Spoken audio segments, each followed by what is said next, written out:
আপনি যদি জীবনে সফল হতে চান তাহলে প্রতিদিন সকালবেলা আল্লাহর এই খাস নামটি যদি আপনি 11 বার পাঠ করতে পারেন, আল্লাহর কসম খেয়ে বলি আল্লাহ পাক আপনাকে সফল করে দিবেন।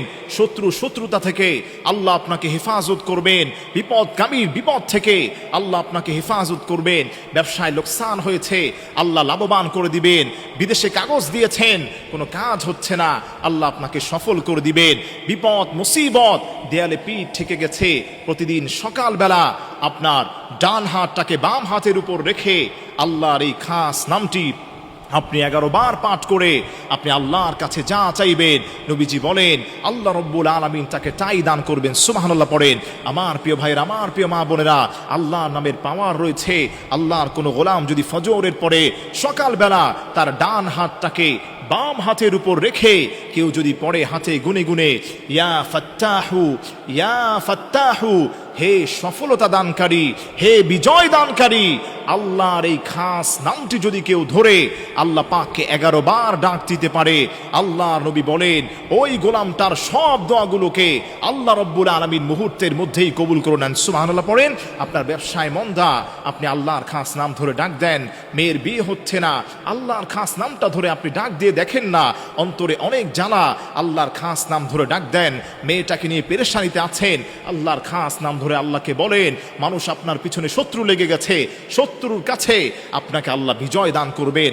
আল্লাহর খাস নাম ধরে আপনি ডাক দিতে দেরি হবে, আল্লাহ পাক সঙ্গে সঙ্গে দোয়া কবুল করে নেবেন।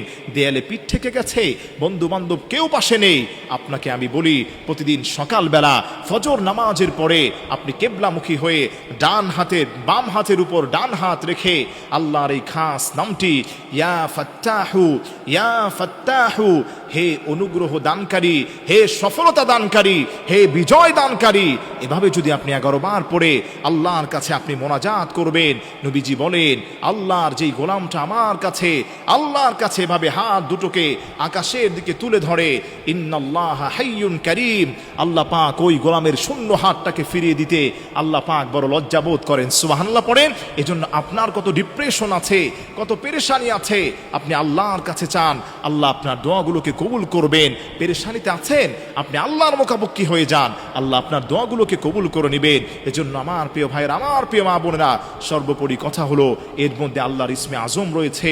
আর আল্লাহর হাবিব বলে দিয়েছেন তোমাদের কারো যদি দোয়া কবুল করাতে হয় সে যেন আল্লাহর ইসমে আজম, আল্লাহ পাকের এই গুণ বিশিষ্ট নামগুলো ধরে ধরে আল্লাহ পাককে ডাক দেয়। যে ডাক দিবে আল্লাহ তার ডাকেই সাড়া দিয়ে দিবেন। সুবহানাল্লাহ পড়েন। এজন্য আমার প্রিয় ভাইয়েরা, আমার প্রিয় মা বোনরা, আমি আবার রিপিট করছি আপনাদের কাছে, আপনারা খেয়াল করেন প্রতিদিন সকালবেলা ফজরের নামাজের পরে আপনি হাতে গুনে গুনে 3 বার আল্লাহর হাবিবের উপর দুরূদ শরীফ পেশ করবেন সাল্লাল্লাহু আলাইহি ওয়াসাল্লাম। এই দুরূদটাও আপনি পড়তে পারেন, অথবা দুরূদে ইব্রাহিম সর্বশ্রেষ্ঠ দুরূদ, এই দুরূদটাও আপনারা পড়তে পারেন।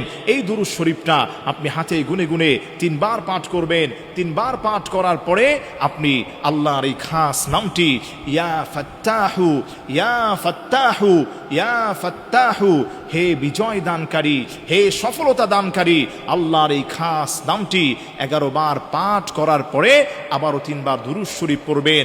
এরপরে আপনি মনটাকে নরম করে আল্লাহর কুদরতি হাত, আল্লাহর কুদরতি কদমে আপনার হাতটাকে আপনি পেতে দিবেন আকাশের দিকে।